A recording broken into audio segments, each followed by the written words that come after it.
order this annual meeting of the Village of Cache Creek. This July the 7th, 2025. There's a recommendation that we present the draft annual report for public input. Who has public input? Seeing none. This won't take long, did it? Now, the second recommendation is that we discuss the public input, which there wasn't any of. And the third recommendation is the council adopt the 2024 annual report as presented. Could I have a motion to that effect? Point of order? Yes? I believe the mayor has to call for 3 separate times if there's any comments. You're right. For the second time, is there anyone wishing to speak on the annual report? For the third and final time, anyone wishing to comment on the annual report? I'm getting the same reaction from everybody. They're just shaking their heads. Now, thank you, Councillor Dubois. Could I have a motion that we adopt the annual report as presented? So moved. Second. Any discussion? Seeing none, all those in favor, opposed, carried. Are there any questions from the public? Seeing none. It's nice to see public here, but I didn't know you would be so silent. No, there's another one. There's the annual report. Are there any questions from the press? No. No? Could I have a motion to adjourn the meeting then? So moved. Any discussion? All those in favor? Opposed? Carried? Thank you. And now, it's my pleasure to call to order the regular meeting of the Village of Cache Creek. There being no delegations listed on the agenda, we have the minutes of the council meeting held on June 16th, 2025. Could I have a motion to adopt as circulated? So moved. Second. Any discussion? All those in favor? Opposed? Carried? Thank you. There having been no delegations, there won't be any business arising from the delegations. Is there any business arising from the minutes? Seeing none, I think it's catching this silence, eh? Committee reports, economic development, Councillor Dubois. Nothing at this time. Budget. Actually, correction, we really have, is it a public meeting? We got something. Public Works meeting, Public Works meeting. not economic development. My apologies, never mind. No problem, no problem. Budget administrative services, we're still solvent, aren't we? Yeah. CFO Martini, last time we checked, Yeah. okay, good. I hope that was recently. Yeah, about 10 minutes ago, yeah. Yeah, good, thank you. Bylaw and policy review, Councillor Renta. Okay, so I'll speak to item number 1, extreme heat response plan, and move the motion on the agenda that council approve the extreme heat response plan as presented, and that council enter into an agreement with Equality Project Society for the provision of this service in conjunction with the existing cold weather emergency agreement. I'll second the motion. Discussion. Councillor Dubois. I notice there's a discrepancy between the activation criteria listed in the policy and the activation criteria listed with the Equality Society, and I'm just wondering if there's anything to be reconciled between those two. Yeah, I mentioned that to Carmen earlier today. I can take a look. So it says, One's 18 degrees cold, overnight cold, and the other's 20 degrees. That's what you're referring to, I presume? Yes, so the difference between the two, the first one is the response plan that was developed by the village. The second one is the information that was sent by the Equality Project, considering that we already have the warming center agreement with them. They sent this with the temperature at 20 degrees. So I would discuss with them if 20 degrees is a specific reason why they say 20, or if it was just a typo. But the Environment Canada number is 18 degrees for the southern interior. has different rates for different parts of the province. Thank you. Thank you. The other question I had when I read the information is, I presume it's just during business hours that people would be, could avail themselves of the Equality Center during extreme heat? Yeah, it doesn't have the specific times in there.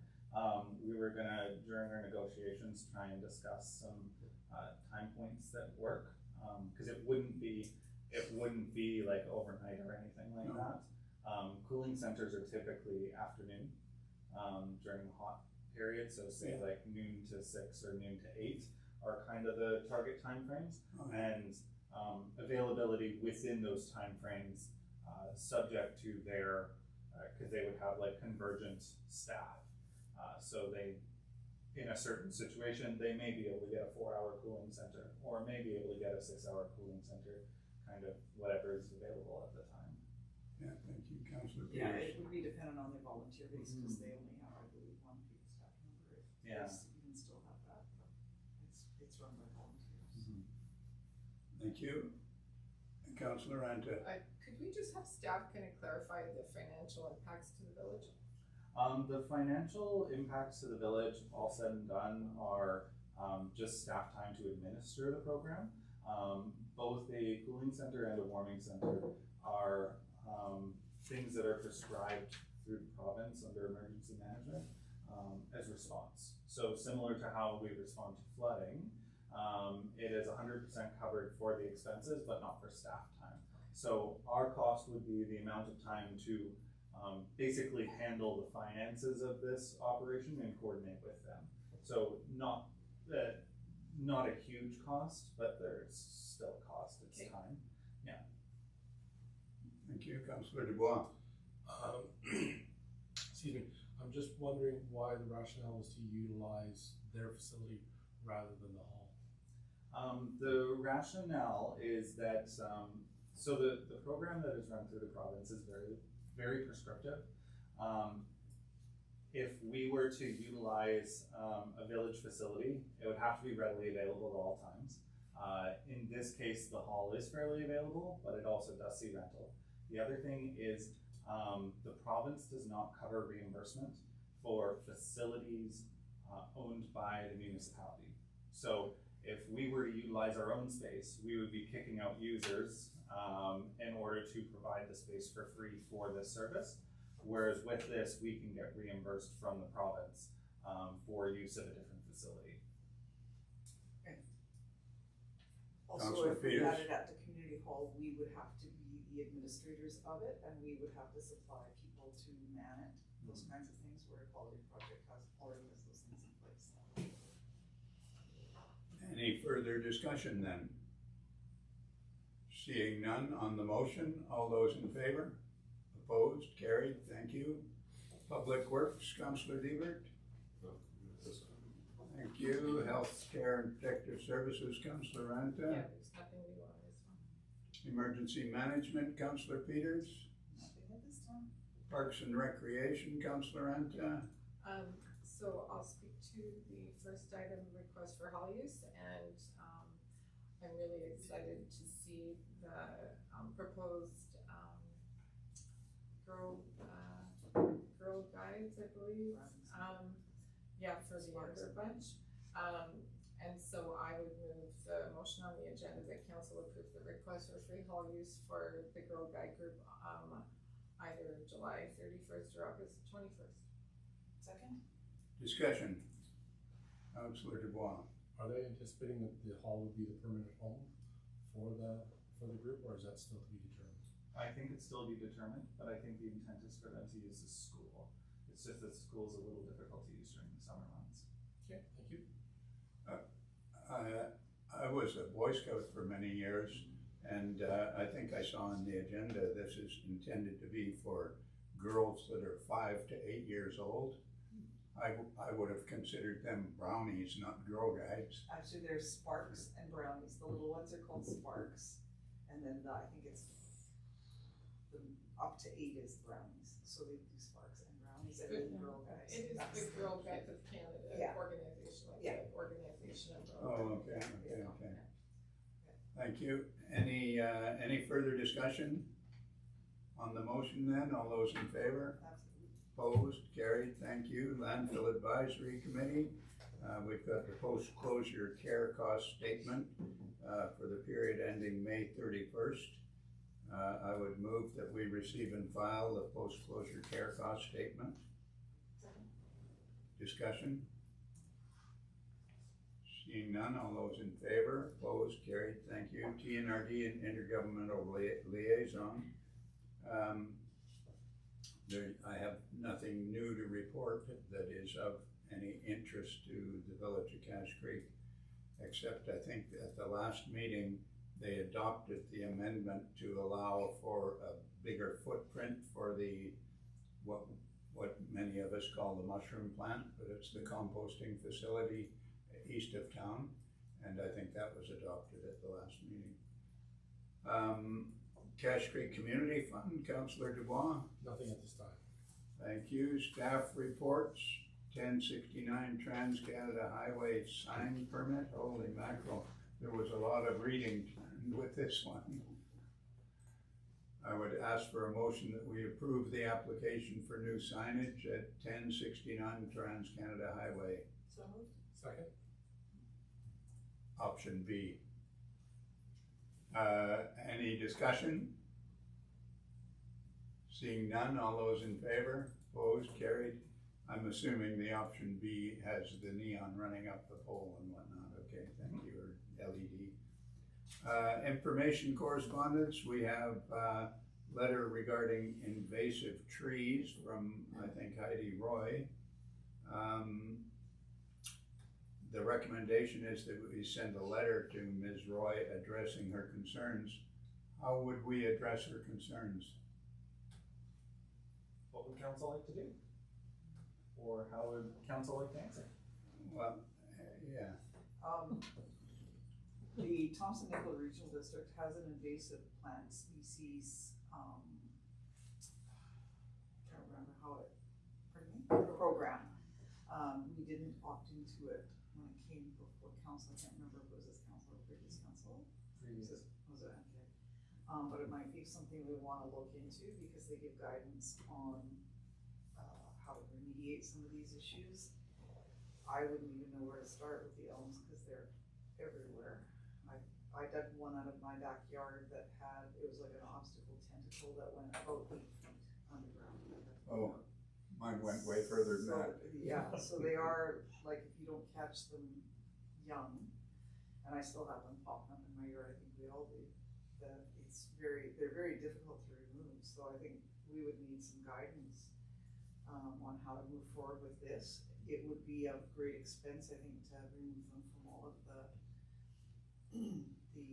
village properties and frontages, so, that's something to take into consideration as well, but I think our first step might be to get more information from TNRD on the costs and what they cover and see if that might be a starting point for us.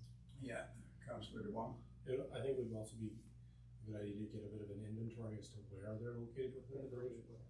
Wow, on village property. I appreciate there's a lot of places, but Yeah, they're along the sidewalks, they're along the highway frontage. Yeah.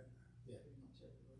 Yeah, they certainly are invasive, and if I recall correctly, the city of Kelowna has banned them from being planted within their municipality. It might be a good idea to contact Kelowna about their elm tree policy. Councillor Ranta. I'm very grateful for this letter from Heidi. I think that she is absolutely correct. As a gardener, and just seeing the destruction of our municipal landscape throughout the community, I think that this is an excellent thing that she's brought up, and I totally would. I think that the destruction of the landscaping in the village, for instance at Gateway Park, throughout the Revite area, and throughout the village, really. It's a challenge for all of us who are, you know, enjoy the hobby of gardening. It's sad to see them popping up, and when I first moved here, we had one in our backyard, and I thought this was a great tree, and it was really providing a lot of shade. And I remember when John would prune it, I would get really upset. And through the years, I kind of learned how destructive the tree is, and how kind of invasive, and the fact that it kills and destroys other trees by wrapping the roots around them. So I would like to look into doing a little bit more than the motion suggests, and I think that a letter is a first step, but I think that hopefully we can come up with some type of policy regarding this particular invasive plant. Maybe we have other invasive plants that we prefer people to be aware of in the village. Like there are certain forms of weeds and I think that Sue's idea of going to like utilizing the tin idea is just absolutely great, because I don't think staff really had the time to do all the homework on you know what really to do here, but it would, you know, I think that if we don't do something soon, the downtown Revi will just become a forest of Chinese elms, or whatever you want to call them, Siberian elms, and there really won't be any hope for the existing landscape plans. It's very sad what's going on, and yeah, so I support the letter, but I think the letter should say that thank you for writing, and that, you know, council agrees with her concerns. Thank you. Is that an amendment? No, I think staff will Okay, write a letter that they'll reflects. do it appropriately, I'm sure. Any further discussion on the motion? All those in favor? Opposed? Carried. Thank you. And we have a letter from the district of Coldstream. I don't have that either. Pardon me? It wasn't moved and seconded. Yeah, it wasn't moved, it wasn't seconded. It was carried, but it wasn't moved and seconded. Okay. Yeah, I don't either. Who would like to move it? Send a letter to Ms. Roy I will. addressing her concerns. Discussion. All those in favor? We got another order. Opposed? Okay. Carried. We're good then. Go team. The second item of incoming correspondence, I would move that we receive and file a letter from the district of Coldstream. Second. Any discussion? All those in favor? Opposed? Carried. Thank you. There being no outgoing correspondence, is there any new business? Seeing none, are there any questions from the public?